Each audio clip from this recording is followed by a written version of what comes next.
प्रभु को बहुत धन्यवाद देते हैं कि प्रभु ने आज के दिन में और भी एक संदेश आपको देने के लिए प्रभु ने मौका बना कर दिया।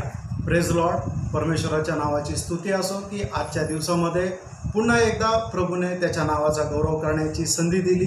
अपना कृष्ण एक मांग किया था कि उद्धार के बारे में एक संदेश चाहिए करके, आणि ख्रिस्तीना सिस्टरने एक मागणी केली होती की तारणा संबंधाने एक संदेश पाहिजे म्हणून। तो ये सुनकर मुझे बहुत आनंद हुआ। हे ऐकल्यानंतर मला खूप आनंद झाला, क्योंकि नीचे इसके पीछे भी प्रभु का योजना है आणि निश्चितच याच्या पाठीमागे सुद्धा प्रभूची योजना आहे। तो हमने सोचा क्यों ना फिर ये यूट्यूब में ही डाल दे, आणि मग असा विचार केला की का नाही याला यूट्यूबवरच टाकावं। तो प्रभु ने उसके लिए भी मौका बना कर दिया आणि प्रभूने त्याच्याकरता सुद्धा संधी बनवून दिली। समय पर मतलब अतुल को लाया, विवेक को लाया, सबको प्रभु ने तैयार किया आणि वेळेवर अतुल ब्रदर, विवेक ब्रदर यांना आणलं आणि प्रभूने सर्व काही तयार केलं। सबके प्रति प्रभु धन्यवाद देता हूँ। सगळ्यां संबंधाने प्रभूला धन्यवाद असो। प्रियो, आज ये एक बात आपको बताना चाहता हूँ, इस जीवन में सबसे बड़ी बात है हमारा उद्धार। प्रियांनो, आज तुम्हाला एक गोष्ट सांगू इच्छितो की ह्या जीवनामध्ये सगळ्यात महत्त्वाची गोष्ट आहे ते आपलं तारण। आज कितने लोग उद्धार पाने के लिए कितने मार्ग को ढूंढते हैं, आणि आज लोक तारण प्राप्त करण्याकरता कितीतरी मार्गांचा शोध घेतात, तभी भी उनको उद्धार नहीं मिलता आणि तरी सुद्धा त्यांना तारण भेटत नाही। हर एक इंसान पापी है और पाप से छुटकारा पाने के लिए सब तकरीबन सबको इच्छा भी रहता है। आणि प्रत्येक मनुष्य पापी आहे आणि त्यांना पापांपासून मुक्ती प्राप्त करण्याची जवळजवळ प्रत्येकाला इच्छा राहते, लेकिन उनको मार्ग नहीं मालूम, पण त्यांना मार्ग ठाऊक नाही। क्योंकि आपको मालूम है पवित्र शास्त्र बाइबल कहता है सबने पाप किया और सब लोग परमेश्वर का महिमा से नहीं थे। रोमियो 3:23 में बढ़ता है। आणि तुम्हाला ठाऊक आहे की पवित्र शास्त्र बायबल सांगतं की प्रत्येकाने पाप केले आणि देवाच्या गौरवाला अंतरले। रोमकराचं पत्र त्याचा 3रा अध्याय आणि त्याचं 23 वचन सांगतं। तो हमें ये बात को जानना है कि आप ये दुनिया को मालूम नहीं पाप कहाँ से हुआ, क्या हुआ, लेकिन बाइबल में आपको हर एक बात का उत्तर मिलेगा। आणि जगाला ठाऊक नाही पाप कुठून आलं, कशा प्रकारे पसरलं, पण बायबलमध्ये प्रत्येक गोष्टीचं उत्तर मिळेल। आपको मालूम है रोमियो 5:12 में लिखा है कि एक मनुष्य के द्वारा पाप और पाप के द्वारा मृत्यु जगत में आया। आणि रोमकराचं पत्र त्याचं 5 अध्याय आणि त्याच्या 12 वचनामध्ये असं लिहिलेलं की एका मनुष्याद्वारे पाप आणि पापाच्या द्वारे मरण जगात आलं। तो इसका मतलब क्या है कि हर एक लोग में ये पाप होने के कारण मृत्यू फैल गया, आणि प्रत्येकामध्ये पाप पसरल्या कारणाने मरण जे आहे ते जगामध्ये पसरलं। मृत्यू के बाद क्या है अधिकतर लोगों को मालूम नहीं, मरणानंतर काय आहे जास्त करून लोकांना ठाऊक नाही। इसलिए वो लोग मरने के बाद के बारे में, कुछ लोग बोलते हैं कि मरने के बाद कुछ नहीं, सब खत्म हो गया। आणि म्हणूनच लोक काय म्हणतात की मेल्यानंतर सर्व काही संपलं। कुछ लोग बोलते हैं कि नहीं मरने के बाद में जीवन है, परंतु वो और कोई योनि में चले जाता है। आणि काही लोक म्हणतात की मेल्यानंतर जीवन आहे पण मनुष्य जो आहे तो एका वेगळ्या प्रकारच्या योनीमध्ये जातो। नहीं तो बोलते हैं कि पुनर्जन्म होकर के और कुछ मतलब जीवी बन जाता है, आणि नाहीतर मग त्याचा पुन्हा जन्म होतो आणि एक वेगळ्या प्रकारचा तो प्राणी होतो। नहीं तो बोलता है कि उसको मतलब मरने के बाद में मतलब उसको बस रुकाना है, वहाँ पर उसको मतलब उसका गलती का सजा मिलेगा, इसके बाद में उधर से छुटकारा पाएगा। ऐसा कई प्रकार का उपदेश है। आणि मेल्यानंतर मनुष्य जो आहे त्याला त्याच्या पापांची क्षमा मिळवायची आहे, त्याला तारण मिळवायचं आणि त्याच्यानंतर त्याला मुक्ती आहे। अशा भिन्न भिन्न प्रकारच्या लोकांचे समज आहे किंवा असं मत आहे। प्रियो, मैं एक बात आपको बताना चाहता हूँ, इन सारे बातों का सही उत्तर आपको बाइबल से मिलेगा। आणि प्रियांनो, एक गोष्ट सांगू इच्छितो, या सर्व गोष्टींचं खरं उत्तर तुम्हाला बाइबल मध्ये भेटेल। इस जीवन में हमारा सबसे बड़ा लाभ का बात हमारा उद्धार है, आणि या जीवनामध्ये सगळ्यात जास्त फायद्याची गोष्ट आपलं तारण आहे। आपको ये जानना जरूरी है। प्रभु का वचन में जब मत्ती 16:26 में लिखा है कि एक इंसान ने सारे संसार को भी कमाया और तो अपना प्राण को या जीवन को नष्ट किया तो उन्हें क्या लाभ है। आणि मत्ती सुसमाचार त्याचा 16 अध्याय आणि त्याच्या 26 वचनामध्ये देवाचं वचन अशा प्रकारे सांगतं की एखाद्या मनुष्याने संबंध जग जरी प्राप्त केलं आणि त्याने आपल्या जीवाची हानी केली तर मग त्याला काय फायदा। प्रियो, सबसे बड़ी बात है हमारा प्राण का उद्धार या हमारा आत्मा का उद्धार। आणि प्रियांनो, सर्वात महत्त्वाचं आहे ते म्हणजे आपल्या आत्म्याचं तारण, आपल्या जीवाचं तारण। तो यहाँ पर 3 सवाल है आणि या ठिकाणी 3 प्रश्न आहे। मुझे क्यों उद्धार पाना चाहिए, मला तारण प्राप्त करण्याची काय गरज आहे, मेरा उद्धार कौन करेगा, माझं तारण कोण करेल, और मुझे उद्धार पाने के लिए क्या करना चाहिए, आणि तारण प्राप्त करण्याकरता मला काय करावं लागेल। और भी एक बात मैं आपको याद दिलाऊं, पुन्हा एकदा मी सांगतो, मतलब मुझे क्यों उद्धार पाना चाहिए आणि मला का तारण प्राप्त करायचं आहे, और मुझे कौन उद्धार करेगा, आणि माझं तारण कोणाद्वारे होईल, और मुझे उद्धार पाने के लिए क्या करना चाहिए। आणि तारण प्राप्त करण्याकरता मला काय करावं लागेल। ये 3 बात और उसका उत्तर संक्षिप्त में मैं आपको बताना चाहता हूँ। ह्या 3 प्रश्नाची जे उत्तर आहे ते संक्षिप्त रूपाने मी तुम्हाला सांगू इच्छितो। मैं क्यों उद्धार पाना चाहिए, क्योंकि मैं पापी हूँ। आणि मला तारण का प्राप्त करायचंय, कारण मी पापी आहे। हर एक इंसान, आपको मालूम है कि प्रभु के वचन में क्लियर, भजन संहिता 51 का 5 में लिखा है कि मेरा माँ का कोख में ही मैं पाप में जन्मा और मैं पाप में ही ये दुनिया में जन्म लिया। आणि स्तोत्र 51 आणि त्याच्या 5 वचनामध्ये अशा प्रकारे म्हटलेलं आहे की माझा जन्म जो आहे तो पापामध्येच होता, मी माझ्या आईच्या उदरामध्ये पापामध्येच जन्माला आलो। प्रियो, ये दुनिया का जीवन भर हम पाप में जीवन जाते हैं आणि संबंध जीवन जे आहे ते आपण पापामध्ये जीवन जगतो। और आपको मालूम है कि पापी मरने के बाद अनंत काल का नरक में जाएगा। आणि तुम्हाला ठाऊक आहे एक व्यक्ती जो पापी आहे तो मेल्यानंतर अनंत कालच्या नरकामध्ये जाईल। तो इसलिए इस जीवन में हमें पाप क्षमा पाना, उद्धार पाना सबसे जरूरी बात है। आणि म्हणूनच या जीवनामध्ये आपल्याला पापांची क्षमा प्राप्त करणं, तारण प्राप्त करणं हे खूप महत्वाचं आहे। परंतु हम अपनी तरफ से मेहनत करेगा तो हमारा पापों की क्षमा मिलेगा क्या? आणि आपण स्वतःहून काही मेहनत घेतली तर आपल्याला आपल्या पापांची क्षमा मिळेल का? अगर हम एक सच्चा धर्मी होकर के जीवन बिताने से हमारा उद्धार होगा क्या? आणि खरं एक नीतिमान होऊन जीवन जगल्यानंतर आपलं तारण होईल का? मैं एक मतलब धर्मी व्यक्ति के बारे में आपको बताना चाहूंगा। एक नीतिमान व्यक्ती संबंधाने मी तुम्हाला सांगू इच्छितो। जब प्रेरितों का 10 अध्याय में पढ़ता है, प्रेषितांचे कृत्य त्याच्या 10 अध्यायामध्ये आपण पाहतो। उसका बारे में उसका पहला शब्द में ही लिखा है कि मतलब कैसरिया में कॉर्नेलियस नाम एक व्यक्ति था, वह उस सैन्य दल का सूबेदार था जो इतालवी कहलाता था। इतालवी कहलाता है। वह भक्त था तथा अपने सारे घराने समेत परमेश्वर का भय मानता था और यहूदियों को बहुत दान दिया करता था और निरंतर परमेश्वर से प्रार्थना किया करता था। ये व्यक्ति के बारे में बहुत अच्छा बात यहाँ पर लिखा है। आणि प्रेषितांचे कृत्य त्याचा 10 अध्याय त्याच्या 1 आणि 2 वचनामध्ये कुर्नेलियस संबंधाने खूप चांगल्या गोष्टी लिहिलेल्या आहेत। वहाँ पर हम देखते हैं कि कम से कम यहाँ पर 5 गुण लिखा है आणि या ठिकाणी कुर्नेलियसचे 5 गुण वैशिष्ट्य लिहिलेले आहेत। एक भक्त था, पहिली गोष्ट म्हणजे तो एक भक्त होता। उसका दूसरा वचन में लिखा है, आणि त्याच्या दुसऱ्या वचनामध्ये लिहिलेलं आहे, उसी वचन में लिखा है वो परमेश्वर का भय मानता था। आणि त्याच वचनामध्ये लिहिलेलं की तो परमेश्वराचं भय धरत होता। तीसरा गुण, यहूदियों को बहुत दान दिया करता था। आणि तिसरं म्हणजे तो यहूदी लोकांना खूप दान देत होता। चौथी गुण, उसी दूसरा अध्याय में निरंतर परमेश्वर से प्रार्थना करता था आणि तो निरंतर परमेश्वराकडे प्रार्थना करत असे। और उसका तीसरा वचन में लिखा है कि वो दर्शन देखता था। आणि तिसऱ्या वचनामध्ये दिलेला आहे की तो दर्शन पाहत असे। मतलब उसका बारे में एक अच्छा मतलब गवाही यहाँ पर है। आणि कुर्नेलियस संबंधाने एक चांगली साक्ष आपल्याला या ठिकाणी पाहायला भेटते। इवन उसी 10 अध्याय का 22 वचन में अगर हम पढ़ेगा तो और भी 2 गुण उसके बारे में लिखा है। आणि 10 अध्याय आणि त्याच्या 22 वचनामध्ये जर आपण पाहिलं तर त्याच्या संबंधाने अजून 2 गुण आपल्याला पाहायला मिळतात। वो एक धर्मी था, तो एक नीतिमान होता और सारी यहूदी जातियों में वो सम्मानित या सुनाम था उसका। आणि संबंध यहूदी लोकांमध्ये एक सुनाम असा व्यक्ती होता। बहुत अच्छा गवाही का व्यक्ति, खूप चांगल्या प्रकारे साक्षीचा व्यक्ति। क्या ये व्यक्ति के लिए मानव उद्धार का जरूरत है? आणि अशा एका व्यक्तीला तारणाची गरज आहे का? Praise Lord. आप देखिए यहाँ पर आपको जानना है कि ये व्यक्ति भी कभी स्वर्ग नहीं जाता।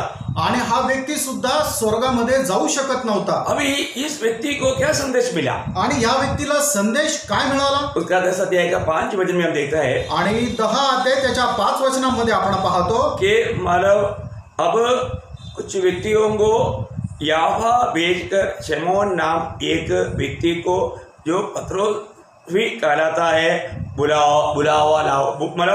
लाओ करके उनको एक संदेश मिला। आणि त्याला असा एक संदेश मिळाला की यापामध्ये तू मनुष्य पाठवून शमौन जो पेत्र म्हटला जातो त्याला बोलवून घे। क्यों? का अभी ये स्वर्गदूत उनको क्यों नहीं संदेश सुनाया? आणि स्वर्गदूताने कुरनेलियसला संदेश का नाही सांगितला? क्यों पत्रोस को बुलाने के लिए बोला? पेत्राला बोलवण्याकरता का सांगितलं? क्योंकि स्वर्गदूतों को सुसमाचार पाप क्षमा के बारे में सुनाने का अधिकार नहीं। कारण स्वर्गदूतांना पाप क्षमा संबंधाने सांगण्याचा अधिकार नाही। देखो कितना बड़ी बात है, बघा किती मोठी गोष्ट आहे। पत्रोस एक पाप क्षमा पाया हुआ प्रभु का दास है, आणि पेत्र जो आहे तो पाप क्षमा प्राप्त झालेला प्रभूचा एक दास आहे, इसलिए उसके मुंह से तुझे सुसमाचार सुनना है आणि म्हणूनच त्याच्या तोंडाने तुला सुवार्ता ऐकायची आहे। तो वो आएगा तो क्या करेगा? आणि तो आल्यानंतर काय करेल? कोई मतलब प्रेरितों 11:14 में लिखा है, आणि प्रेषितांचे कृत्य त्याचा 10 अध्याय 11 अध्याय त्याचा 14 वचनामध्ये लिहिलंय, वह तुझे ऐसी बातें बताएगा जिनके द्वारा तू और तेरा सारा घराना उद्धार पाएगा। आणि तो तुला अशा गोष्टी सांगेल की ज्याच्याद्वारे तू आणि तुझं संपूर्ण घराणं जे आहे ते तारण प्राप्त करेल। प्रियो, यहाँ पर जो उद्धार पाने के लिए जो बोल रहा है वो कोई चोर व्यक्ति नहीं, कोई शराबी व्यक्ती नहीं, कोई बदमाश व्यक्ती नहीं।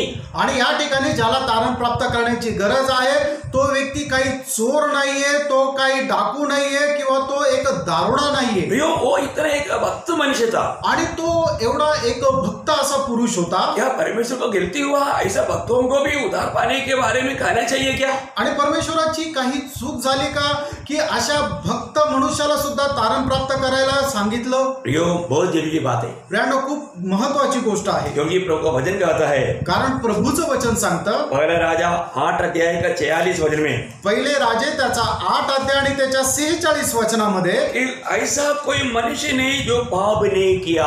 असा कुठला मनुष्य नाही की ज्याने पाप केलं नाही। Praise the Lord. प्रियो, हम कितना भी धर्म का काम करें तो भी उसको भी उद्धार का जरूरत है, क्योंकि वो पाप किया है, वो पाप में जन्मा है, पाप करता है। आणि आपण कितीही चांगल्या प्रकारे भक्तीचं जीवन जगलं तरी सुद्धा आपल्याला तारण प्राप्त करण्याची गरज आहे, कारण आपण पापी आहोत आणि पापामध्ये जीवन जगत आहोत। शायद हो सकता है कि आप एक क्रिस्ती कुटुंब में जन्म लिया होगा, आप बाइबल पढ़ता होगा और चर्च जाता होगा, वहां पर का मेष खाता भी होगा, परंतु अगर आपका नया जन्म नहीं हुआ प्रियो, वो व्यक्ति सीधा नरक जाएगा। आणि कदाचित असं होऊ शकेल की तुमचा जन्म एका ख्रिस्ती कुटुंबामध्ये झाला असेल, तुम्ही बायबल वाचत असाल, चर्चला जात असाल, त्या ठिकाणी प्रभू भोजनामध्ये सुद्धा सहभाग घेत असाल, पण मी तुम्हाला सांगतो प्रियांनो, जर तुमचा नवा जन्म झाला नाही तर निश्चितच तुम्हाला ते तारण मिळणार नाही। प्रियो, आपको उद्धार पाया है कि नहीं, आप सच में नया जन्म पाया है कि नहीं, ये मुख्य विषय है। आणि प्रियांनो, तुमचं तारण झालेलं आहे का नाही, तुमचा नवा जन्म झालेला आहे का नाही, हा आहे महत्वाचा विषय। अगर जिसका भी पाप क्षमा नहीं मिला, जिसका उद्धार नहीं हुआ, वो व्यक्ति भाव में मरकर नरक की आग में जाएगा। आणि ज्याचा कोणाचं तारण झालेलं नाहीये तो व्यक्ती मेल्यानंतर अनंत कालच्या अग्नीमध्ये जाऊन पडेल। तो फिर यहाँ पर हमें क्यों उद्धार पाना चाहिए? उसका जवाब है कि वो कितना भी धर्मी है तो भी वो पापी है, उसको उद्धार पाते बिना कभी भी स्वर्ग या प्रभु के साथ मेल नहीं हो सकता। आणि एखादा व्यक्ती कितीही भक्त असला तरी सुद्धा तो पापी आहे आणि असा पापी मनुष्य स्वर्गामध्ये जाऊ शकत नाही।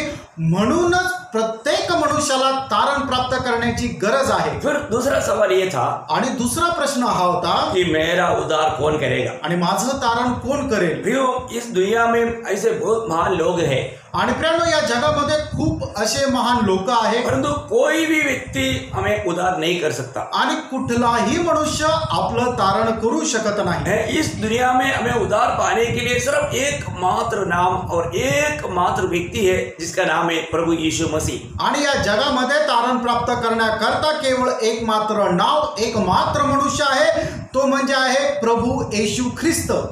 कई बार लोग बोलता है, आणि पुष्कळ वेळा लोक बोलतात, अरे हमारा भी धर्म में बहुत देव है, भगवान है, हमारा देव हमको नहीं बचाएगा क्या? आणि आमच्या पण धर्मामध्ये खूप देव दैवत आहे, ते आम्हाला नाही वाचवणार का?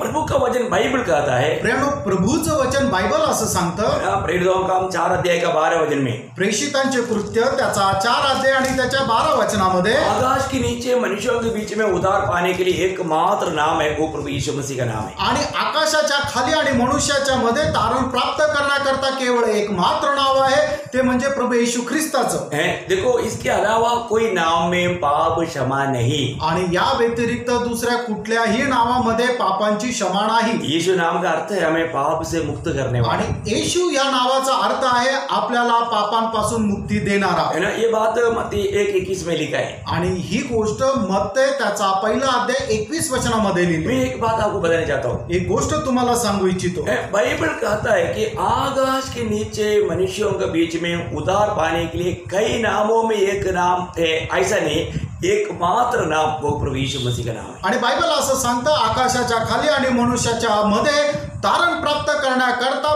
पुष्कळ नावांपैकी एक नाव आहे, असं नाही तर एक मात्र असं नाव आहे, ते म्हणजे प्रभू येशू ख्रिस्त. और बाइबल में जब प्रेरितों का काम 10 अध्याय का 43 वचन में लिखा है. आणि बायबल मध्ये प्रेषितांचे कृत्य त्याचा 10 अध्याय आणि त्याच्या 43 वचनामध्ये असं लिहिलंय, सब नबी उसकी साक्षी देते हैं कि प्रत्येक जो उस पर विश्वास करता है उसके नाम के द्वारा पापों की क्षमा पाता है. आणि सर्व भविष्यवक्ता ही साक्ष देतात की जो कोणी त्याच्या नावावर विश्वास ठेवतो त्याला त्याच्याद्वारे पापांची क्षमा मिळते. कई प्रकार, अभी बहुत बार मैं कई बार वचन सुनाने के टाइम पर कई लोग पूछा है कि क्या तुम यीशु का प्रचार क्यों करता है, हमारा भी देव है, वो हमको बचाएगा, ऐसा बोल के बहुत लोग हरासमेंट करता है. आणि पुष्कळ लोक अशा प्रकारे वादविवाद घालतात की तुम्ही येशूच्या नावाने प्रचार का करता, आमचे पण देव आहेत. लेकिन मैं ऐसा लोगों से चंद सवाल पूछना चाहता हूँ. आणि अशा लोकांना काही प्रश्न विचारू इच्छितो.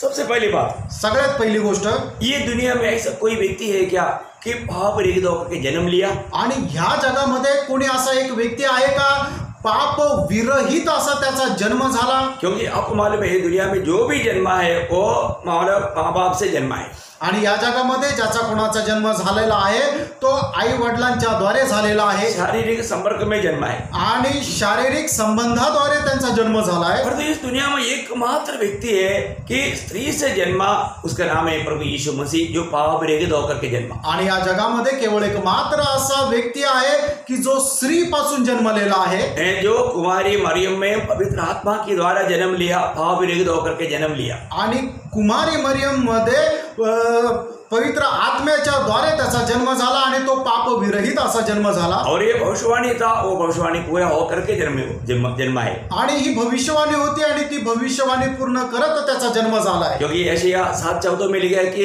एक कुंवारी गर्भवती होगा. ये बहुत बड़ी बात है प्रियो, मतलब मनुष्य कभी भी संकल्प नहीं कर सकता, और ऐसे ही हुआ. मरियम जब उनका भग्नि हो चुका था, परंतु शादी होने से पहले पवित्र आत्मा के द्वारा वो मानव गर्भवती हुआ. आणि यशायाह त्याचा 7 अध्याय आणि त्याच्या 14 वचनामध्ये असं लिहिलेलं आहे की कुमारी जी आहे ती गर्भवती होईल. प्रियांनो, ही खूप मोठी गोष्ट आहे की ते मनुष्याच्या कल्पनेमध्ये येऊ शकत नाही.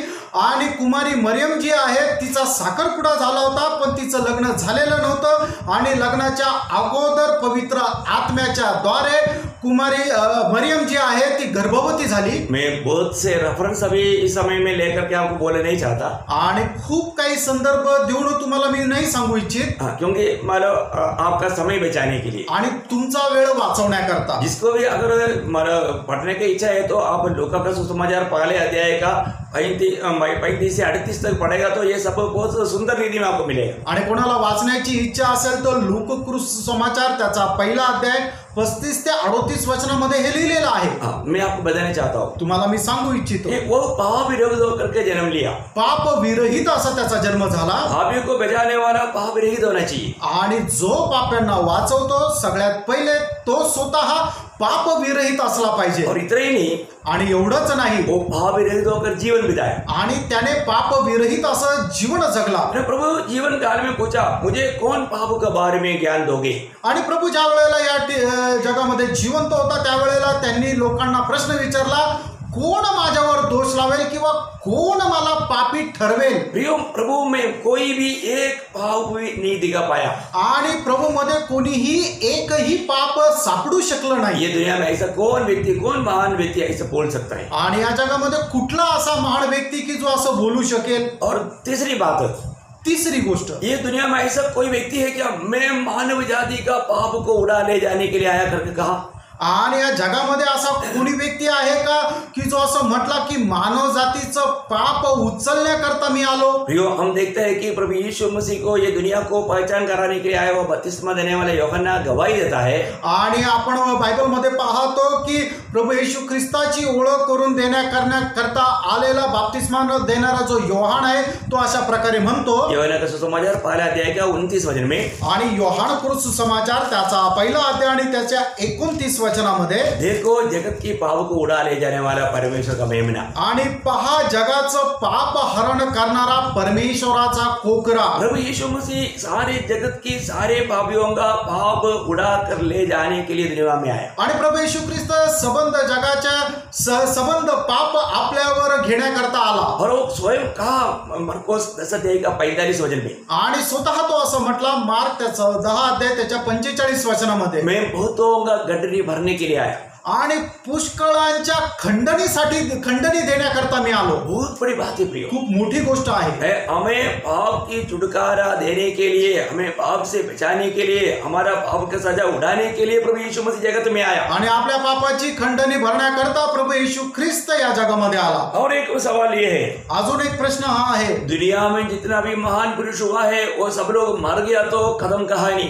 आणि या जगामध्ये जेवढे महान पुरुष होऊन गेले ते मेले, त्यांची गोष्ट संपली। परंतु हमारे प्रभु यीशु मसीह जीते जीते बोला, मैं कहाँ मरेगा, कैसे मरेगा और मरने के बाद क्या होगा, ये सारे बात पहले से बताया। आणि प्रभू येशू ख्रिस्ताने अगोदरच सांगून ठेवलं की मी कुठे मरणार, कसं मरणार, हे मरण्याच्या अगोदरच सगळं काही सांगितलं है। मैं मरने के बाद तीसरा दिन जी उठेगा, आणि मी मेल्यानंतर तिसऱ्या दिवशी पुन्हा जिवंत होईल। जितना भी बार मृत्यू के बारे में प्रभु यीशु मसीह ने कहा, आणि जेवढ्या वेळेला प्रभू येशू ख्रिस्ताने मरणासंबंधाने सांगितलं, वहां सब प्रभु यीशु मसीह ने एक गवाही दिया कि मैं मरने के बाद तीसरा दिन जी उठूंगा। आणि त्या सर्व ठिकाणी प्रभू येशू ख्रिस्ताने साक्ष दिली की मी मेल्यानंतर तिसऱ्या दिवशी पुन्हा जिवंत होईल। एक छोटी बात है क्या? प्रियानो, ही काही लहान गोष्ट आहे का? है इस दुनिया में ऐसे कोई कर सकता है क्या? आणि ह्या जगामध्ये कोणी असं बोलू शकतो का? है आप कैसे मरेगा, कब मरेगा, कोई भी बोल सकता है क्या? आणि तुम्ही कुठे मरणार, कसं मरणार, कोणी सांगू शकाल का? परंतु हम देखते हैं कि प्रभु यीशु मसीह ने क्लियर बोला कि मैं कैसा मरेगा, कहां पर मरेगा, किस विधि में मरेगा, सब प्रभु ने पहले से बताया। आणि प्रभू येशू ख्रिस्ताने एकदम स्पष्ट अगोदर सांगून ठेवलं मी कुठे मरणार, कशा पद्धतीने मरणार आणि कसा मरणार। ये सब हमारे भविष्यवक्ताओं की किताबों में पहले से लिख चुका है। आणि संदेष्टांच्या पुस्तकामध्ये हे पहिलेच लिहून ठेवलेलं आहे। मैं एक बात और आपको याद दिलाना चाहता हूँ, एक गोष्ट पुन्हा एकदा आठवण करून देतो। प्रियो, दुनिया के सारे महान लोगों का खबर अभी तक बंद है। आणि जगामध्ये जे काही महान पुरुष होऊन गेले त्यांच्या कबरा अजूनही बंद आहे। परंतु एक ही खबर दुनिया के मध्य में पालस्तीन देश में एक खबर अभी भी खुला पड़ा है, वहां पर लिख कर रहा है, वह यहाँ पर नहीं, वह मृतकों से तीसरा दिन जी उठा। आणि जगाच्या मध्यामध्ये पॅलेस्तीन देशामध्ये केवळ एकमात्र खबर आहे की जी उघडी आहे आणि तिच्यावर लिहिलेलं आहे की तो इथे नाहीये तर तो जिवंत झाला आहे। प्रियो, हम सबको बचाने के लिए, आपल्या सर्वांना वाचवण्याकरता। प्रभु वचन में यशायाह नबी किताब 53 अध्याय के 6 वचन में हम पढ़ता है, आणि यशायाह त्याचं 53 अध्याय आणि त्याच्या 6 वचनामध्ये आपण अशा प्रकारे वाचतो, यहोवा ने हम सबका पाप उस पर ला दिया। आणि देवाने आपल्या सगळ्यांचे पाप त्याच्यावर लादली। तो प्रभु ने क्या किया? प्रभूने काय केलं? पहला पत्रोस 2 अध्याय का 24 वचन कहता है, पहिले पेत्र 2 अध्याय त्याच्या 24 वचनामध्ये आपण पाहतो, वह हमारा पापों को स्वयं अपने ऊपर लेते हुए सूली पर चढ़ गया। आणि तो स्वतः आपली पापे घेऊन वधस्तंभावर चढला। देखो प्रियो, हम सारे लोगों का पापों को अपने ऊपर उठाकर सूली पर चढ़ गया। आणि आपल्या सर्वांचे पाप तो आपल्या स्वतःवर घेऊन तो वधस्तंभी खिळला। हमारे सारे पाप उस पर ला दिया गया। आपल्या सर्वांची पापे जे आहे त्याच्यावर लादण्यात आली। प्रभु यीशु मसीह के बारे में लिखा है, प्रभू येशू ख्रिस्त संबंधाने लिहिलंय, पहला पत्रोस 2 अध्याय का 22 वचन में, पहिले पेत्र 2 अध्याय त्याच्या 22 वचनामध्ये, उसने पाप नहीं किया,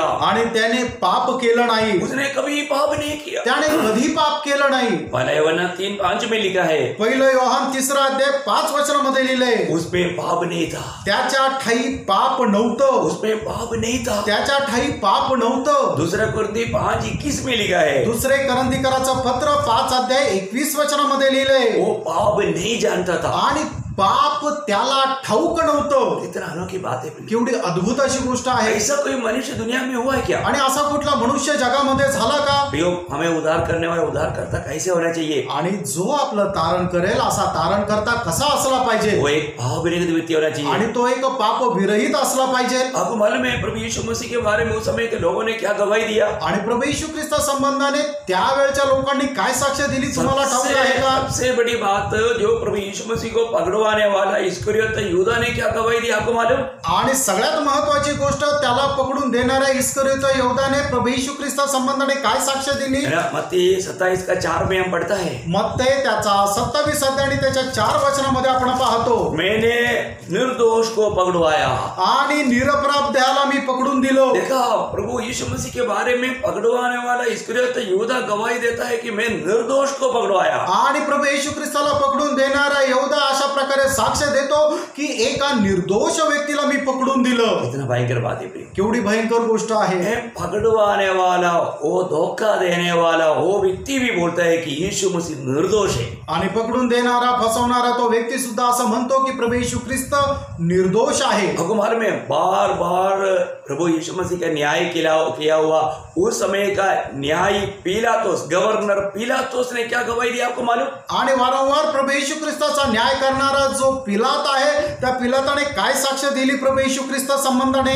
मत्ती 27 का 24 में लिखा है कि इस धर्मी की लहू में मुझे कोई भाग नहीं। आणि मत्ते त्याचा 27 अध्याय त्याच्या 24 वचनामध्ये पिलात असं म्हणतो की या नीतिमानाच्या रक्तामध्ये माझा काही भाग नाही. पिलातुस बोलता है कि ये धर्मी है, आणि पिलात असं म्हणतो की हा नीतिमान आहे, मैं इसमें कोई पाप नहीं देखता, याच्या ठाई मला काही पाप दिसत नाही. देखिए प्रियो, आणि बघा प्रियांनो, एक न्यायी कई बार परखने के बाद में भी न्यायी खुद गवाही दे रहा है इसमें पाप नहीं, ये धर्मी है. आणि कितीतरी वेळा त्या न्यायाधीशाने न्याय केल्यानंतर सुद्धा तो असं म्हणतो की याच्या ठाई कुठला दोष नाही किंवा याच्या ठाई कुठलं पाप नाही. अकुमार में उस गवर्नर पिलातुस की पत्नी ने क्या पिलातुस को गवाही दिया? आणि तो जो गव्हर्नर पिलात होता त्याच्या पत्नीने पिलाताला काय सांगितलं होतं? मत्ती 27 का 19 में लिखा है कि उस धर्मी की बातों पर तू हाथ नहीं डालना. आणि मत्ते त्याचा 27 अध्याय 19 वचनामध्ये ती असं म्हणते की त्या नीतिमानाच्या गोष्टीमध्ये तू आपला हात टाकू नको. देखो, उस मतलब न्यायी या गवर्नर पिलातुस का पत्नी ने भी किया गवाही दिया, वो एक धर्मी व्यक्ति है, उसकी जीवन में हाथ नहीं डालना. आणि त्या गव्हर्नर पिलाताच्या बायकोला सुद्धा माहिती होतं की प्रभू येशू ख्रिस्त हा नीतिमान आहे, म्हणूनच तिने असं म्हटलं की त्याच्या गोष्टीमध्ये तू हात टाकू नको. अभी और एक बड़ा गवाही, आणि अजून एक मोठी साक्ष, प्रभु यीशु मसीह की दोनों तरफ एक एक चोर को भी लटकाया गया था. आणि प्रभू येशू ख्रिस्ताच्या दोन्ही बाजूला एक एक चोर सुद्धा टाकण्यात आले होते. उसमें से एक चोर गवाही देता है, आणि त्यापैकी एक चोर अशी साक्ष देतो, इसने जो नहीं करना चाहिए ऐसा कोई काम नहीं किया, ये कोई भी ऐसा गलत काम नहीं किया. आणि जे करायला नको असं याने कुठलंही काम केलं नाही, कुठलंही चुकीचं याने काम केलेलं नाहीये. लूका 23:41 में हम पढ़ता है. आणि लोक त्याचा 23 अध्याय त्याच्या 41 वचनामध्ये आपण पाहतो. और इन सारे बातों से बढ़कर के वहां पर जो सूबेदार खड़े थे, वहां पर यीशु मसीह की उस मृत्यु के समय में हुआ संभवों को देख करके वो सूबेदार गवाही देता है कि ये एक धर्मी था. आणि जे सुभेदार त्याच्या मरणाच्या वेळेला त्या ठिकाणी उभे होते, त्याच्या मरणाच्या वेळेला होणारे जे आश्चर्य कर्म आहे ते बघितल्यानंतर त्यांनी सुद्धा सांगितलं की हा एक नीतिमान होता. प्रियो, एक बात जानना, प्रेरणो, एक गोष्ट लक्षात ठेवा. हम सब हमें क्या देखा? प्रेरणो, आपण या ठिकाणी आपण काय पाहिलं? प्रभु यीशु मसीह के जैसा एक व्यक्ति को हम ये दुनिया में देख सकता है क्या? आणि प्रभू येशू ख्रिस्ताप्रमाणे एखादा दुसरा व्यक्ती आपण पाहू शकतो का? ये प्रभु यीशु मसीह ने मरने से पहले ये गवाही दिया कि मैं वापस आऊंगा. आणि प्रभू येशू ख्रिस्ताने मरणाच्या अगोदर एक साक्ष दिली की मी पुन्हा येणार आहे. ये दुनिया में कोई बोला है क्या मैं वापस आऊंगा? आणि या जगामध्ये कोणी असं सांगितलं की मी पुन्हा येणार आहे? प्रियो, हमारे प्रभु यीशु मसीह मर्दों से जी उठने के बाद में लोगों के बीच में, लोगों की आंखों के सामने वो स्वर्ग गया. आणि प्रेरणो, प्रभू येशू ख्रिस्त मेलेल्यातून जिवंत झाल्यानंतर लोकांच्या डोळ्यासमोर तो स्वर्गात गेला. है ना. प्रभु यीशु मसीह मरने के बाद आणि प्रभू येशू ख्रिस्त मेल्यानंतर तीसरा दिन में सवेरे कुछ स्त्रियां कब्रिस्तान में गया। आणि तिसऱ्या दिवशी काही स्त्रिया त्या कबरेजवळ गेल्या। अब मत्ती के सुसमाचार 28 अध्याय के 1 से 4 तक जब पढ़ेगा, मत्ते त्याचा 28 अध्याय 1 ते 4 वचन ज्या वेळेला आपण पाहू, हम देखते हैं कि वो स्त्रियां वहां पर जाकर के जब देखा तो कब्र खुला हुआ देखा। आणि त्या स्त्रिया कबरेजवळ गेल्यानंतर त्यांनी काय पाहिलं तर कबर उघडी आहे। आपको मालूम है आज तक किसी व्यक्ति का कब्र में मतलब आर्मी ने ड्यूटी या पहरा नहीं दिया। आणि अजूनपर्यंत जे मेलेले लोक आहेत त्यांच्या कबरेच्या बाहेर आर्मीचे सैन्य कधी तैनात नव्हते। परंतु आपको मालूम है यीशु मसीह तीसरा दिन जी उठाएगा करके कहा था, इसलिए मालूम महायाजक उन लोगों की अपेक्षा की अनुसार उस समय में उन्होंने सिपाहियों को पहरा देने के लिए वहां पर खड़ा किया था। आणि प्रभू येशू ख्रिस्ताने सांगितलं होतं की मी मेल्यानंतर तिसऱ्या दिवशी जिवंत होईल, आणि म्हणूनच महायाजकाच्या सांगण्यावरून त्या ठिकाणी शिपाई लोक तैनात केले होते। लेकिन क्या हुआ, मग काय झालं? जैसे प्रभु ने कहा तीसरा दिन वो जी उठा, आणि जसं प्रभूने सांगितलं तसं प्रभू तिसऱ्या दिवशी जिवंत झाला। सिपाही लोग ये देख करके घबरा कर भाग गया, आणि शिपाई लोक हे पाहून घाबरून पळून गेले। प्रभु यीशु मसीह चेलों को प्रकट हुआ, आणि प्रभू येशू ख्रिस्त शिष्यांना प्रगट झाला। एक बार जब चेलों को प्रकट हुआ वहां पर थॉमस नहीं था, आणि एकदा ज्या वेळेला शिष्यांना प्रगट झाला त्यावेळेला थोमा त्या ठिकाणी नव्हता, इसलिए थॉमस भी जब था उस समय में वापस फिर प्रकट हुआ। आणि मग ज्या वेळेला थोमा उपस्थित होता त्यावेळेला पुन्हा प्रभू प्रगट झाला। यूहन्ना का सुसमाचार 20 अध्याय का 26 से 29 तक जब पढ़ता है, आणि योहान त्याचा 20 अध्याय त्याचा 26 ते 29 वचनामध्ये आपण पाहतो, मतलब थॉमस को, क्योंकि थॉमस बोलता है कि जब तक मैं उसकी उस छेदे हुए हाथों में अंगुली ना डालूं, उसकी पंजर में हाथ ना डालूं, मैं विश्वास नहीं करूंगा। आणि थोमा असं म्हणतो की जोपर्यंत त्याच्या हात जे खिळ्यांनी ठोकलेले होते त्या छिद्रामध्ये मी माझं बोट टाकणार नाही, आणि त्याचा छातीचा पिंजरा की ज्या ठिकाणी भाला खुपसला होता त्याच्यात मी माझा हात टाकणार नाही, तोपर्यंत मी त्याच्यावर विश्वास करणार नाही। इसलिए उनके लिए प्रभु प्रकट हुआ, आणि म्हणूनच थोमासाठी प्रभू प्रकट झाला। एक बात मैं आपको बताना चाहता हूँ, एक गोष्ट मी तुम्हाला सांगू इच्छितो, आने वाला आनंद काल आणि येणाऱ्या त्या अनंत युगामध्ये हमारे जीव में, शरीर में कितना भी गाव रहेगा वो दिखाई नहीं देगा, आणि आपल्या शरीरामध्ये कितीही गाव असले तर ते दिसणार नाही, परंतु एक गाव,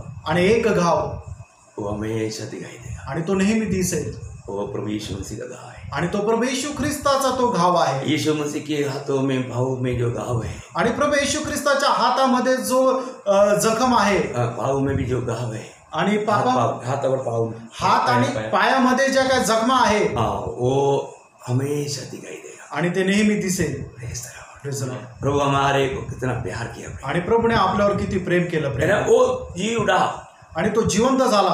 और आपको मालूम है एक ही समय में 500 से अधिक लोगों को इकट्ठा प्रकट हुआ, आणि एकाच वेळेला 500 पेक्षा अधिक लोकांना प्रकट झाला। बाइबल में लिखा हुआ बात है, आणि हे बायबल मध्ये लिहिलेली गोष्ट आहे, ये बात सत्य बात है, ही खरी गोष्ट आहे। ना पहला कोरिन्थी 15 अध्याय का 6 से 8 तक हम पढ़ता है, पहिले करंथीकराचं पत्र 15 अध्याय 6 ते 8 वचनामध्ये आपण पाहतो। मैं क्यों ना ये सारे वचन को आपको पढ़ा रहा है, आणि हे सगळे वचन तुम्हाला का वाचायला सांगतोय, उतना समय निकल जाएगा इसलिए, आणि त्याला वेळ जाईल म्हणून मी वाचायला सांगत नाही। आप जरूर अपना बाइबल खोल करके उन भागों को पढ़ना, आणि निश्चितच तुम्ही हे बायबल उघडून ह्या भाग वाचा। और इतना नहीं प्रियो, एवढंच नाही प्रियांनो, ये दिन पहाड़ से चेलों को आशीर्वाद देते हुए उनकी आंखों के सामने से वो स्वर्ग में आरोहण किया, आणि शिष्य लोकांना आशीर्वाद देऊन त्यांच्या सगळ्यांच्या समोर तो स्वर्गामध्ये गेला। जब प्रेरितों का एक्ट्स ऑफ अपोस्टल चैप्टर 1 वर्स 9 to 11 में हम पढ़ता है, आणि प्रेषितांचे कृत्य पहिला अध्याय 9 ते 11 वचनामध्ये हा संभव आपण पाहतो। तो इसका मतलब प्रभु यीशु मसीह ने जैसा कहा वैसा प्रभु यीशु मसीह जी उठा, आणि ज्याप्रमाणे प्रभू येशू ख्रिस्ताने सांगितलं होतं त्याप्रमाणे प्रभू येशू ख्रिस्त मेलेल्यातून जिवंत झाला। अभी आपको मालूम पड़ा यीशु मसीह का ही नाम क्यों प्रचार किया जाता, आणि मग आता तुम्हाला समजलं की प्रभू येशू ख्रिस्ताच्या नावातच का प्रचार केला जातो। प्रियो वो ही एकमात्र सच्चा जिंदा प्रभु है, आणि प्रियांनो तोच एकमात्र खरा जिवंत परमेश्वर आहे। हमें बात को जानना है, अगर मैं एक पापी इंसान है तो मुझे बचाने वाला वो पवित्र प्रभु कौन है मुझे जानना जरूरी है, आणि मी जर पापी आहे तर मला वाचवणारा पवित्र प्रभु कोण आहे हे आपण जाणणं गरजेचं आहे। मुझे कौन पिता परमेश्वर से मिला सकता है, आणि मला कोण पिता परमेश्वराची भेट करून करून देऊ शकतो. वो सिर्फ एकमात्र व्यक्ति, आणि तो केवळ एक मात्र व्यक्ती, वो है प्रभु यीशु मसीह. तो आहे प्रभु येशू ख्रिस्त. ये पहला तिमोथी 2 अध्याय का 5 वचन में लिखा है. पहिलं तिमोथेला पत्र त्याचा 2 अध्याय 5 आणि 6 वचनामध्ये लिहिलंय, परमेश्वर एक है, परमेश्वर और मनुष्य के बीच में एक ही बिचवाई है, सबके लिए अपने आप को बलिदान किया हुआ प्रभु यीशु मसीह. आणि परमेश्वर एक आहे आणि परमेश्वर आणि मनुष्य यांच्यामध्ये केवळ एक मात्र मध्यस्थ आहे, ज्याने सगळ्यांकरता आपल्याला बलिदान केलेलं आहे, तो आहे प्रभु येशू ख्रिस्त. प्रियो, वो सिर्फ एकमात्र मध्यस्थ है. आणि प्रियो, तो केवळ एकमात्र मध्यस्थ आहे. एक पापी को पिता के निकट लेकर जा सकता है. आणि एका पाप्याला पित्याच्या जवळ घेऊन जाणारा. इसलिए मैं आपको एक बात बताना चाहता हूँ, आणि म्हणून तुम्हाला एक गोष्ट सांगू इच्छितो, और किसी के द्वारा उधार नहीं. अजून कोणाच्या द्वारे तारण नाही. आप इस 5 भूखंडों में जाएगा तो आपको वहां पर एक गवाही मिलेगा कि मैं उधार पाया. किसके द्वारा? प्रभु यीशु मसीह के द्वारा. आणि 5ही भूखंडामध्ये जाल त्यावेळेला तुम्हाला साक्ष ऐकायला हीच मिळेल, माझं तारण झालंय. कोणाच्या द्वारे? तर प्रभु येशू ख्रिस्ताच्या द्वारे. है ना. मैं 1984 में मेरा जीवन में मैंने उधार पाया. 1994 साली माझं तारण झालं, जब मैं सिक्किम की राजधानी गंडोक में था. आणि सिक्कीमची राजधानी गंडोक मध्ये मी होतो. मैं आपको बताना चाहता हूँ, तुम्हाला मी सांगू इच्छितो, मैं एक मसीह परिवार में मेरा जन्म हुआ. आणि ख्रिस्ती परिवारामध्ये माझा जन्म झाला. और प्रभु के साथ मेरा कोई नाता नहीं था. आणि प्रभू सोबत माझे काही संबंध नव्हते. मैं चर्च जाता था, मी चर्चला जात असे, मैं बाइबल पढ़ता था, मी बायबल वाचत असे. है ना. जैसा मतलब धार्मिक लोगों को जो दिखता है वैसे प्रकार का धार्मिकता का काम बहुत कुछ करते थे. आणि धार्मिक लोकांना दिसेल असं धार्मिकतेचं काम मी करत असे. पर इससे बढ़कर के मेरे जीवन में बहुत से गुप्त पाप थे. आणि यापेक्षा जास्त म्हणजे माझ्या जीवनामध्ये भयंकर असे गुप्त पाप होते. हाँ, मेरे को और प्रभु को मालूम वो क्या क्या पापों में मैं डूबा हुआ थी. आणि मला आणि प्रभूला ठाऊक होते की मी कुठल्या प्रकारच्या पापामध्ये होतो. लेकिन एक दिन मैंने ये सुसमाचार सुना. आणि एक दिवस मी ही सुवार्थ ऐकली. जब से प्यारा यीशु आया मेरा जीवन बदल गया. आणि जेव्हापासून प्रिय प्रभू येशू माझ्या जीवनामध्ये आले त्यावेळेला माझं जीवन बदललं. प्रियो, आज ये वचन सुनने वाला आप में से किसी का भी अगर उधार नहीं हुआ तो मैं आपको बताना चाहता हूँ. आणि आज वचन ऐकणाऱ्यांपैकी कोणाचं जर तारण झालेलं नाहीये तर मी त्याला सांगू इच्छितो, हमें उधार पाने के लिए क्या करना चाहिए. आपल्याला तारण प्राप्त करण्याकरता काय करायला पाहिजे. मैंने आपको 3 सवाल बोला था.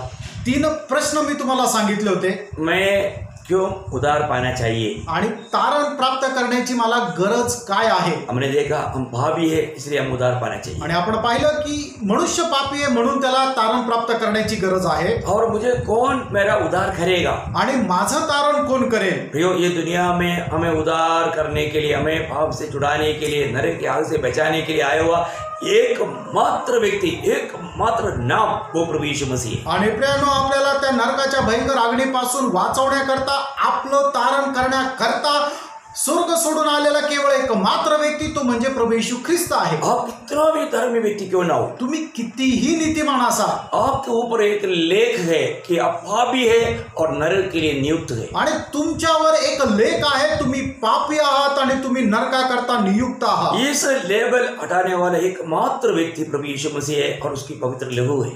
आणि हा लेख बाजूला करणारा एकमात्र व्यक्ती तो प्रभु येशू ख्रिस्त आणि त्याचं रक्त आहे. उसका पवित्र लहू हमारे लिए सूली पर हमारे लिए बहाया गया. आणि त्याचं पवित्र रक्त आपल्या करता त्या वधस्तंभावर सांडवण्यात आलं. वो आपके लिए भी बहाया गया. ते तुमच्या करता सुद्धा सांडवलेलं आहे. देखो, मुझे ये संदेश आया, मैंने विश्वास किया, मेरे जीवन बदल गया. आणि हा संदेश माझ्या जीवनामध्ये आला, मी विश्वास केला आणि माझं जीवन बदललं. इसलिए अगर आपको भी उधार पाना है तो, आणि तुम्हाला ही तारण प्राप्त करायचं आहे तर आपको क्या करना है. तुम्हाला काय करायचंय. मैं एक शब्द आपको पढ़ाना चाहता हूँ. आणि एक वचन तुम्हाला मी वाचायला सांगतो. रोमियों का पत्र है, उसका 10 अध्याय का 9-10 वचन. रोमकराचं पत्र त्याचा 10 अध्याय त्याचं 9 आणि 10 वचन. यदि तू अपने मुंह से ईश्वर को प्रभु जानकर अंगीकार करे और अपने मन में यह विश्वास करे कि परमेश्वर ने उसे मृतकों में से जीवित किया तो तू उधार पाएगा. आणि या ठिकाणी देवाचं वचन असं सांगतं की जर तू आपल्या मुखाने प्रभू येशू ख्रिस्ताचा स्वीकार करशील आणि आपल्या मनामध्ये विश्वास ठेवून हे करशील की परमेश्वराने त्याला जिवंत केलं तर निश्चितच तुझं तारण होईल. बहुत बड़ी बात है, खूप मोठी गोष्ट आहे. मैं आपको बताना चाहता हूँ. मी तुम्हाला सांगू इच्छितो, अगर आप ये जो वचन सुना, ये वचन पर आप विश्वास करोगे आणि तुम्ही हे जे वचन ऐकलेलं आहे त्याच्यावर तुम्ही जर विश्वास कराल तर प्रभु यीशु मसीह को अपना प्रभु मानकर अपना उद्धारकर्ता के रूप में अगर ग्रहण करोगे आणि प्रभु येशू ख्रिस्तावर विश्वास ठेवून आपला तारणकर्ता म्हणून त्याचा स्वीकार केला तर इसी क्षण आपका जीवन बदल जाएगा. ह्याच वेळेला तुमचं जीवन बदलून जाईल. आपको पाप क्षमा का अनुभव मिलेगा. तुम्हाला पाप क्षमेचा अनुभव मिळेल. आपको नया जन्म का अनुभव मिलेगा. तुम्हाला नवा जन्माचा अनुभव मिळेल. जिस दिन मैंने प्रभु यीशु मसीह को मेरा प्रभु जानकर, मेरा उद्धारकर्ता मानकर मैंने प्रभु यीशु को ग्रहण किया, उसी क्षण प्रभु ने मेरा उद्धार किया. मैं एक नया सृष्टि बना. आणि ज्या वेळेला मी प्रभू येशू ख्रिस्ताला माझा प्रभू म्हणून स्वीकारलं, त्याच वेळेला प्रभूने माझं तारण केलं आणि मी एक नवीन उत्पत्ती झालो. प्रियो, आज से 36 साल पहले अगर मुझे कोई पूछेगा अगर मरने के बाद कहाँ जाएगा, मेरे पास उत्तर नहीं था. आणि प्रियानो, 36 वर्षापूर्वी जर मला कोणी विचारलं असतं की मेल्यानंतर कुठे जाणार, तर याचं उत्तर माझ्याकडे नव्हतं. एक प्रकार मेरा दिल गवाही देता कि नरक में जाएगा, आणि एक प्रकारे माझं मन मला साक्ष द्यायचं की मी नरकातच जाईल. पर आज मैं बहुत हिम्मत के साथ, खुशी के साथ मैं आपको बता सकता हूँ. आणि आज खूप धैर्याने आणि खूप आनंदाने मी सांगतो, यदि मैं आज मर गया तो मैं प्रभु के साथ स्वर्ग में रहेगा. आणि आज जर मी मेलो तो प्रभू सोबत स्वर्गामध्ये राहील. Praise the Lord. Praise the Lord. प्रियो, मुझे सुनने वाला आपके जीवन में अगर ये निर्णय नहीं है तो आप ये निर्णय इस वक्त में पा सकता है. आणि प्रियानो, आज जर तुमच्या जीवनामध्ये हा निर्णय नाहीये तर हा निर्णय तुम्ही आता पाहू शकाल. आप कितना भी कठोर पापी क्यों ना हो, तुम्ही कितीही मोठे पापी असाल, प्रभु का लोगों में सामर्थ्य है. आपका उन सारे पापों से धोकर प्रभु आपको शुद्ध करेगा. आणि प्रभूच्या रक्तामध्ये हे सामर्थ्य आहे की तुमचे सगळे पाप धुवून तो शुद्ध करेल. क्योंकि प्रभु आपके पापों को भी अपने ऊपर लेकर के आज से 2000 साल पहले सूली पर मरा है. आणि प्रभूने तुमचं सुद्धा पाप घेऊन 2000 वर्षापूर्वी तो वधस्तंभावर मेलेला आहे. प्रियो, ये सुसमाचार आपके लिए है. आणि प्रियानो, ही सुवार्ता तुमच्या करता आहे. आप विश्वास करेगा तो आप प्रभु का महिमा देखेगा. आणि तुम्ही विश्वास केला तर तुम्ही प्रभूचा गौरव पाहाल. क्योंकि बाइबल में जो भी लिखा सत्य लिखा है. कारण बायबल मध्ये जे लिहिलं ते सत्य लिहिलंय. यदि आपने प्रभु यीशु पर विश्वास करेगा, प्रभु को आप अपना प्रभु मानकर ग्रहण करेगा, उसी क्षण प्रभु के आत्मा में आपको नया जन्म का अनुभव मिलेगा. आणि तुम्ही जर प्रभूवर विश्वास केला आणि हृदयामध्ये त्याचा स्वीकार केला तर निश्चितच तुमचं तारण होईल. मैं एक और वचन पढ़ाना चाहता हूँ. अजून एक वचन वाचायचं सांगतोय. यूहन्ना का सुसमाचार पहला अध्याय का 12-13 वचन. आणि योहान कृत सुसमाचार त्याचा पहिला अध्याय त्याचं 12 आणि 13 वचन. परंतु जितनों ने उसे ग्रहण किया उसने उन्हें परमेश्वर की संतान होने का अधिकार दिया, अर्थात उन्हें जो उसके नाम पर विश्वास करते हैं, वे ना तो लोगों से, न शरीर की इच्छा से और न मनुष्य की इच्छा से, परंतु परमेश्वर से उत्पन्न हुए हैं. आणि या ठिकाणी देवाचं वचन योहान त्याचा पहिला अध्याय त्याच्या 12 वचनामध्ये असं म्हणतं की ज्यांनी कोणी त्याचा स्वीकार केला त्यांना परमेश्वराचे पुत्र होण्याचा अधिकार मिळाला, त्यांना की ज्यांनी त्याच्या नावावर विश्वास ठेवला ते न रक्ताने, न शरीराच्या इच्छेने, न मनुष्याच्या इच्छेने, परंतु परमेश्वरापासून उत्पन्न झालेले आहे. बहुत सुंदर बात है. खूप सुंदर गोष्ट आहे. प्रभु यीशु पर आप विश्वास करने के उसी क्षण आणि तुम्ही प्रभू येशू ख्रिस्तावर विश्वास ठेवता त्याच वेळेला आपको नया जन्म का अनुभव मिलेगा. तुम्हाला नवीन जन्माचा अनुभव भेटेल. पाप क्षमा का अनुभव मिलेगा. पाप क्षमेचा अनुभव भेटेल. आपको उद्धार पाने के लिए और आपको कुछ करने की जरूरत नहीं. तारण प्राप्त करण्याकरता तुम्हाला अजून काही करण्याची गरज नाही. प्रभु के सामने कबूल करना है. आणि प्रभू समोर तुम्ही मान्य करायचे, प्रभु यीशु मैं पापी हूँ. आणि हे प्रभू येशू मी पापी आहे. मैंने सुना कि आप कुछ पापी के लिए दुनिया में आया. आणि मी असं ऐकलंय की माझं पाप्याकरता तुम्ही जगामध्ये आले. मैं विश्वास करता हूँ. मी विश्वास ठेवतो. आपने मेरे पापों को अपने ऊपर लिया आणि तुम्ही माझे पाप तुमच्यावर घेतले और मेरे लिए आप मृत्यु सहा आणि माझ्याकरता तुम्ही मरण सहन केलं. मैं विश्वास करता हूँ. मी विश्वास करतो. मैं और आप मेरे लिए मर करके तीसरा दिन जी उठा आणि तुम्ही माझ्याकरता मेले आणि तिसऱ्या दिवशी पुन्हा जिवंत झाले. आज आप प्रभु पिता परमेश्वर की दाहिनीवर बैठा है. आणि आज तुम्ही पिता परमेश्वराच्या उजवीकडे बसले आहे. प्रभु यीशु मैं आपको मेरा प्रभु मानता हूँ. आणि प्रभू येशू मी आज तुम्हाला माझा प्रभू मानतो. आप मेरे दिल में आइए आणि तुम्ही माझ्या हृदयामध्ये या. सच्चा दिल से आप कहो प्रियो. आणि खऱ्या हृदयाने म्हणा प्रियानो. आप उसी वक्त में आपको ये नया जन्म का अनुभव मिलेगा. आणि त्याच वेळेला तुम्हाला हा नवा जन्माचा अनुभव भेटेल. कितना अनमोल बात है. आणि किती अनमोल गोष्ट आहे. इसलिए आप उधार पाते बिना ना रहना. आणि तारण प्राप्त न करता तुम्ही राहू नका. आपको कोई पहाड़ चढ़ने की जरूरत नहीं. आणि डोंगर चढण्याची गरज नाही. कोई तीर्थाटन करने की जरूरत नहीं. आणि काही तीर्थ हरण करण्याची गरज नाही. अगरबत्ती मोमबत्ती जलाने की जरूरत नहीं. अगरबत्ती मेणबत्ती जाळण्याची गरज नाही. कहीं तेल उंडेलने की जरूरत नहीं. कुठे तेल ओतण्याची गरज नाही. सिर्फ विश्वास करो. फक्त विश्वास करा, प्रभु यीशु मसीह पर विश्वास कर। प्रभु यीशु ख्रिस्तावर विश्वास प्रभु करा। का वचन कहता है कि यदि तू विश्वास करोगे तू और तेरा घराना उद्धार पाएगा। आणि देवाचं वचन असं सांगतं की जर तुम्ही विश्वास कराल तर तुझं आणि तुझ्या घराण्याचं तारण होईल। इसलिए आज ये संदेश सुनने वालों में एक भी व्यक्ति अगर उद्धार का अनुभव नहीं है तो आगे को उस अनुभव में ना रहे। आणि आज हा संदेश ऐकणारा व्यक्ती जो आहे त्यांचं त्यापैकी एकाचं जरी तारण झालेलं नाहीये तर त्याने याच्या पुढे या अवस्थेमध्ये राहू नये। प्रिय, अगर उद्धार नहीं पाया तो प्रियांनो, तारण जर नाही मिळालं तर वो पर पाव में मरकर उस नरक की आग में जाएगा। आणि तो व्यक्ती पापामध्ये मरल आणि त्या नरकाच्या अग्नीमध्ये जाईल। पाप का मजदूरी मृत्यू है आणि पापाचं वेतन मरण आहे वो अनंत काल का नरक है। आणि ते अनंत कालचं नरक आहे। मरने के बाद बचने के लिए मौका नहीं। आणि मेल्यानंतर वाचण्याची संधी नाही। अभी जीते जीते हम प्रभु को ग्रहण करके यहाँ पर हमें पाप क्षमा पाकर प्रभु के संग चलकर प्रभु को महिमा करना है। आणि जिवंत असतानाच आपण पापांची क्षमा प्राप्त करून प्रभूच्या सोबत चालायचंय। चुनौती आपका है, निवड तुमची आहे। जीवन और मृत्यु प्रभु ने आपके सामने रखा है। जीवन आणि मरण प्रभूने तुमच्या समोर ठेवलेलं आहे। जीवन प्रभु यीशु मसीह है आणि जीवन प्रभू येशू आहे और मृत्यु आपका जो चाल आप जो चलते आया वो मार्ग है। आणि मरण जे आहे तुम्ही जी चालत आलेला तो मार्ग आहे। आप क्या चुनोगे? आणि तुम्ही काय निवडाल? आपका मनपसंद के मार्ग चुनेगा तो धोखा खाएगा। आणि तुम्हाला आवडणारा मार्ग जर तुम्ही निवडला तर तुम्ही फसल्या जाल। क्योंकि नीति वचन 14:12 में लिखा है, आणि नीतिसूत्र 14 अध्याय त्याच्या 12 वचनामध्ये लिहिले, कभी एक मार्ग इंसान को अच्छा दिख पड़ेगा, आखिर में मृत्यु मिलेगा। एखादा मार्ग मनुष्याला चांगला वाटतो पण त्याच्या शेवटास त्याला मृत्यू मिळतो। आपको अच्छा लगने वाला मार्ग में आप कभी ना चले। प्रेनो, जो मार्ग तुम्हाला आवडतो त्या मार्गाने चालू नका। एक ही सच्चा मार्ग है वो प्रभु यीशु मसीह। एकच खरा मार्ग आहे तो प्रभू येशू आहे। प्रभु यीशु ने कहा असत्य मार्ग और जीवन मैं ही हूँ। आणि प्रभू येशू ख्रिस्ताने सांगितलेलं आहे मार्ग, सत्य आणि जीवन मीच आहे। प्रभु यीशु मसीह के बिना हम कभी भी स्वर्ग में नहीं पहुंच सकते। आणि प्रभू येशू ख्रिस्ताखेरीज आपण कधीही स्वर्गात पोहोचू शकत नाही। इसलिए मैं आशा करता हूँ, म्हणून मी आशा करतो आप इस संदेश को तुच्छ ना करें। आणि ह्या संदेशाला तुम्ही तुच्छ लेखू नका। यहाँ पर मतलब गवाहों का बहुत बड़ा झुंड है आणि या ठिकाणी साक्षीचा खूप समुदाय आहे। इसलिए मैं अभी किसी का गवाही सुनाने नहीं जा रहा हूँ। आणि कोणाची साक्ष मी आता सांगत नाही। 2 शब्द में मेरा गवाही इसलिए आपको बताया। आणि म्हणूनच 2 शब्दामध्ये माझी साक्ष मी तुम्हाला सांगितली।